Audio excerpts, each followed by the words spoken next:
So you think you can dance? What are you doing? What are you doing? Hi everyone, welcome back to my channel. I'm Ashley Griffin, a Broadway performer, writer, and theater journalist. If you're new here, welcome. Don't forget to click the subscribe button for more content from your theatrical Hermione Granger. It really helps me grow my channel and make more content for all of you. I'm even wearing my Royal Ballet shirt in honor of today's video. So let's get started.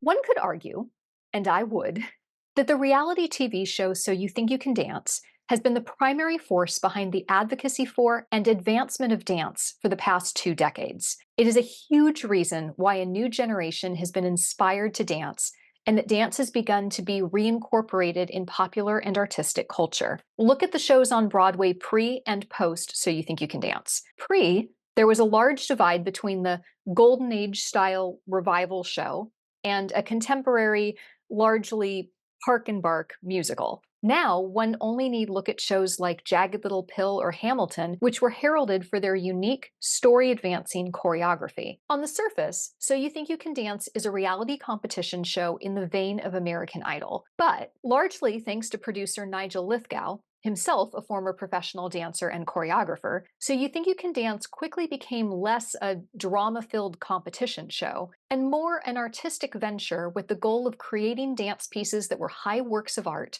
and helping the dancers on the show develop into the best artists they could be. They even deliberately changed the prize title from America's Best Dancer to America's Favorite Dancer, pushing the idea that yes, in the end, the audience would vote for the dancer they enjoyed the most, but that had nothing to do with who was the best, because when you're dealing with artistry, there is no best. As Nigel said in one episode, we don't vote dancers off this show, we vote dancers on. The format of the show changed a bit over the years, but was always grounded in the same structure. The first few weeks would follow the judges, who represented different dance styles, and though they certainly had distinct personalities, all always walked a beautiful line between love and support and honesty with the intention of helping the dancers grow around the country as they auditioned hopeful contestants. Dancers would come out one at a time, perform a solo in their specific style, and often we'd learn a bit of their backstory,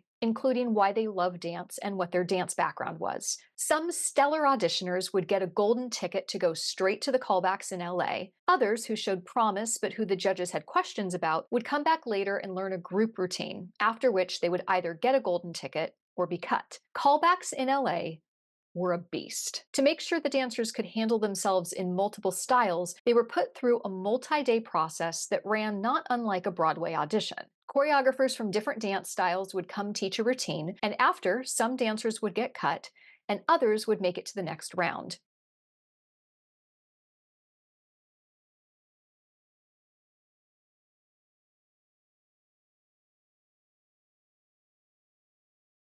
My name is Marie Bonneveille, and stage name Mary Poppins. I'm 27 years old. I'm from France, Montpellier. My main style is popping. How long have you been popping? Almost 7 years. You know, it's not a lot of women doing this style, so I hope to see more and more.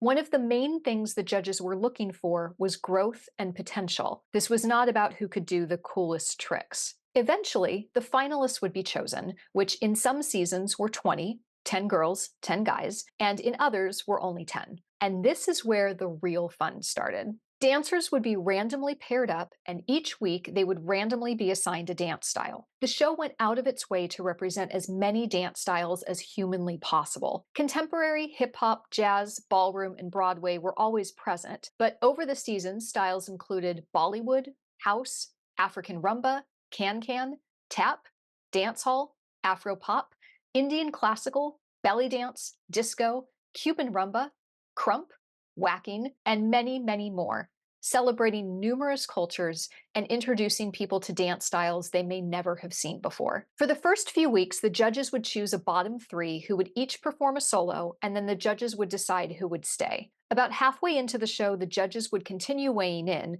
but decisions about who would move forward would now be decided by the audience, who could call in or vote online, with the ability to divide their vote among multiple dancers. So You Think You Can Dance also strongly featured its choreographers, from well-established to up-and-coming. The show made 𝐬𝐝_𝐫𝐞 a star, winning her multiple Emmys for her choreography and launching her as a Broadway choreographer. The show launched the career of Travis Wall, who started on the show as a contestant and then found his calling as a choreographer. He also went on to win an Emmy and to start his own contemporary dance company. Mark Kanimura, please forgive me if I'm mispronouncing their last name, also started as a dancer on the show and went on to dance for Lady Gaga, eventually becoming a choreographer in his own right. Nigel Lithgow famously said when Kanimura returned to the show in his So You Think You Can Dance choreographic debut, I know we both love the same woman, Lady Gaga. You should now not be her #1 dancer, you should be her #1 choreographer.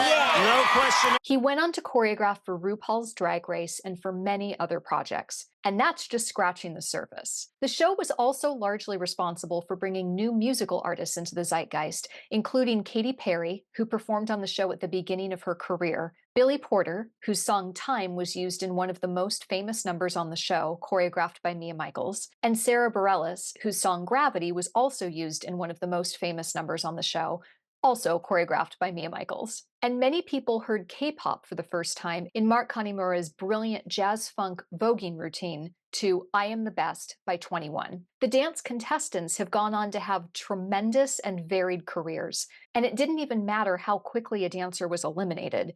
It was about the art that was created while they were there. Ariana DeBose appeared on season 6 of the show and was the very first dancer cut. She went on to be part of the original cast of Hamilton, along with fellow So You Think You Can Dance alum Neil Haskell, receive a Tony nomination for her work on Summer, the Donna Summer musical, and win an Oscar for playing Anita in Spielberg's West Side Story remake, which also featured former So You Think You Can Dance Juniors judge Maddie Ziegler. Stephen Twitch Boss was the season 4 runner-up and went on to have a prominent and beloved television presence as Ellen DeGeneres' sidekick and as a judge on So You Think You Can Dance. He even met his wife, Alison Holker, on the show. Melanie Moore, the winner of season 8, played Peter Pan in the original cast of Finding Neverland on Broadway, Hava in the original cast of the Broadway revival of Fiddler on the Roof, Ermengarde in the original cast of the Broadway revival of Hello, Dolly, and Scout in the touring production of To Kill a Mockingbird. Heather Morris just missed the cut for the top 20 in season 2, but went on to star as Brittany in Glee and win the second season of the UK version of The Masked Dancer. And that's just some highlights. The show always celebrated its alumni and seemed to treat them as family. Nigel and Mary were like proud parents watching their kids grow up and soar, and they brought that element into how the show was structured each year.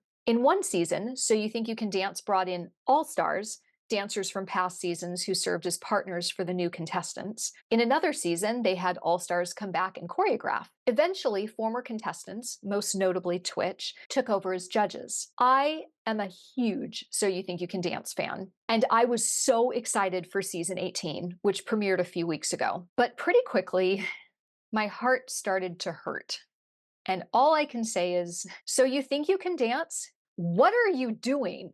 What are you doing? What are you doing? I want to be very clear. This is not about the dancers. They're fantastic, maybe some of the best contestants that have ever been on the show. And it's not about the judges, beloved and excellent at their jobs So You Think You Can Dance alumni Alison Holker and Maxim Chmerkovskiy. Again, please forgive me if I'm mispronouncing his name. Along with, for the initial auditions only, Comfort Fidoke, and starting after the auditions, the always entertaining JoJo Siwa. This is about fundamental changes to what So You Think You Can Dance is. Let's start with a rudimentary list. We only saw the initial solo auditions of a clearly curated group of dancers. Obviously, we've never seen everyone's auditions, but this felt hand-selected to a fake degree. We don't know where they were auditioning, but it was only one location, begging the question, Were auditions this season only open to those living in a certain area? Did they fly prospective dancers out? Either way, it feels like the pool was a lot more limited. They also completely cut LA Week, so we didn't get to see the dancers fighting and learning as they worked in different styles and grew over the course of the week. The most we got were 2 group audition numbers that were well within the comfort zone of most of the people there. And by the time we got to them, the auditionees had already been culled down to a very small number, with no explanation as to how the cuts had been made. And that brings me to no explanation about how very important cuts were made. Theoretically, this doesn't seem like a big thing, but when you take into account the fact that So You Think You Can Dance has always featured diverse dancers, including those of different body types and some with disabilities, it leaves a funny taste in your mouth. For example, this season we watched 𝐃𝐨𝐧'𝐭, we only ever learned her first name, a wonderful dancer who was diagnosed with Ehlers-Danlos syndrome at the age of 21, meaning that she is a wheelchair user and her mobility will continue to deteriorate. She gave a stunning audition and was put through to the next round. In previous seasons, this would mean that we would get to watch her in LA Week and see how she would adapt the choreography to her wheelchair use. Even if she didn't make the top 20, or 10, we would have gotten an explanation from the judges. But on this season, we celebrated her at her audition, and then she just vanished into thin air, leaving us to feel that despite the support of her on camera, off camera, someone decided that she just wouldn't be able to keep up. This is doubly upsetting in that 𝐃𝐨𝐧'𝐭 wasn't the only diverse contestant this happened to. There were several wonderful dancers, including, forgive me for not being able to find their names, a larger dancer and a drag performer who were celebrated, put through to the next round, and then just quietly went away. The final group who made it onto the show was a top 10, which has been done before, but it is a large quelling of numbers before the show has even properly begun. Then the very first week, they sent 2 people home. The second week, they sent another 2 people home, meaning they got down to 6 people 2 weeks into the show, and we didn't really get to know or see anything from basically half of the initial top 10. The show decided that this year the focus was going to be on finding dancers who could work in the real world right now and give them real-world challenges. This included a music video challenge the first week, where the top 10 were divided in half, and then each filmed a music video with minimal actual choreography where you barely register who's on screen at any given time. The second week was a Broadway challenge where, once again, the group was divided in half, and each group had 3 days, 3 whole days, to learn a short routine. Now, I'm sorry, but what the dancers have had to do in every previous season is so much harder and much more of an indicator of how they would do in the real world than anything that's happened in season 18. In previous seasons, contestants would have minimal time to learn a complicated duet, often completely out of their comfort zone, in addition to group routines. 3 days to learn a short group musical theater number is more than I've ever gotten working on a professional show. Not to mention the fact that keeping it to only 2 numbers a week that involve larger groups means we still don't really know who these dancers are, nor have we been able to focus on creating art through dance. For some reason, someone thought they needed to up the drama, and so had all the contestants live in a house together on camera. Now, I have no idea what the living arrangements were on previous seasons. I would assume they were in some sort of communal living situation, but the difference is we weren't following them into the kitchen and, in clearly staged fashion, hearing them talk about competing with each other, who likes who, dating drama. I am very happy to report that the contestants don't actually seem interested in drama at all, and so these diversions to their house seem more like a team having fun together than the real world. But either way, why are we spending time on this when we could be, I don't know, watching great dance? The only live audience is at the reveal of who's getting sent home. There's no more live audience for the performances, so there are no live reactions, no cheering, no applause. It makes all the performances feel completely sterile and only for the purpose of, well, winning a competition, not moving people. My understanding is that there will be no audience voting this season, so This no longer feels like a communal celebration of great performers, but the world's longest and most tedious job interview.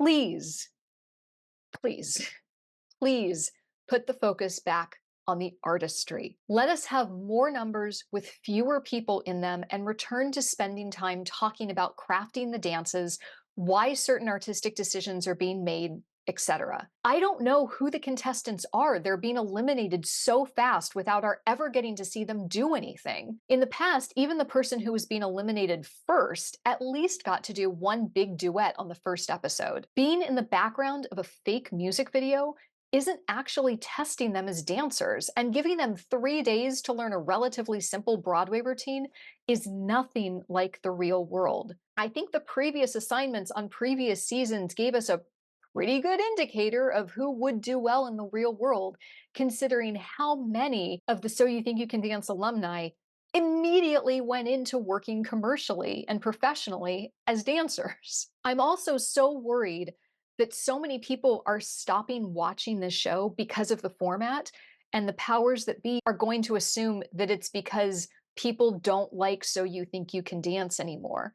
And that couldn't be further from the truth. So every week that I watch, it's hurting my heart, but I feel like I need to keep watching so that they don't decide to take the show off the air, and just pray that they go back to what was working on the show in the first place. I don't know if these changes are just coming from corporate think tanks or if budget constraints have something to do with it, but if budget is an issue, there are a lot of things that you could do to keep the essence of what's so great about the show while cutting costs. If you don't have the funds to hire numerous choreographers for each episode, then hire just a couple choreographers but give them more duets to work on, perhaps. If you don't have the funds to rent out that whole theater, well, then maybe get a smaller space but bring an audience in to watch it. And also, you could keep us in the loop about what's happening. We would totally support you.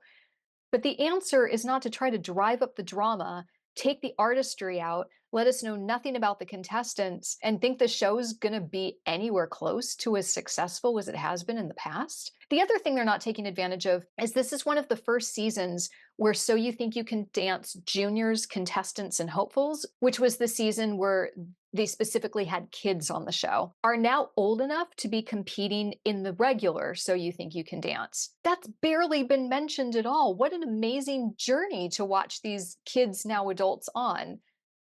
That hasn't been mined for anything. Knowing what this show can be makes all these changes all the more painful. I don't know anyone who's going to be inspired to start dancing or even go to a dance show watching this season, and that breaks my heart. So You Think You Can Dance held an incredibly unique place in our culture. It was where new dance was being cultivated on a global scale, and if that goes away, I'm scared to think what it will do to the dance world. Please, please put artistry and moving an audience back at the center of this show. You're in the process of alienating a lot of people. There's still time to change course. And on a brighter note, I've linked below some of my all-time personal favorite So You Think You Can Dance numbers. It's just a select list. There are way more than this, but hopefully this will inspire you to go check out some of the wonderful artistry that's come out of previous seasons. Please, if anyone from So You Think You Can Dance is watching, or if you know of anyone from So You Think You Can Dance, please let them know this feedback, and please let them know we're begging them to bring back the show that we love.